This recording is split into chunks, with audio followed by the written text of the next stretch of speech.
والمخلص الصادق يحب اخفاء حسناته. آدمی که مخلص است، عملها را خالصا لله انجام میده و صادق است، راستگوی هست، با همراهی الله تعالی راست است، در ایمانش راستگوی هست، این آدم حرکت می‌کند کارهای خیرش پنهان کند. و تقدم فی حدیث سبعه الذین یظلهم الله فی ظله یوم لا ظل الا ظله و رجل تصدق بصدقه فاخفاها حتى لا تعلم شماله ما تنفق یمینه. متفق علیه.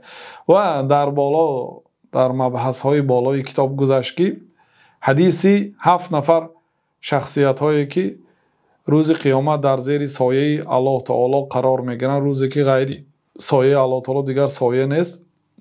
از بین این 7 نفر آدم ها پیامبر صلی الله علیه و سلم یک آدمی را ذکر کردن، گفتن که مردی که به دست راستش صدقه کرده است، دست چپش بیخبر مانده است. یعنی مراد همسایه ها، خویش و تبار، زن و فرزندا، نزدیکانش از همین خیرش بیخبر، هیچ کسی نمیدونه. همین آدم روز قیامت در زیر سایه الله تعالی قرار میره. این حدیث در صحیح بخاری و مسلم است.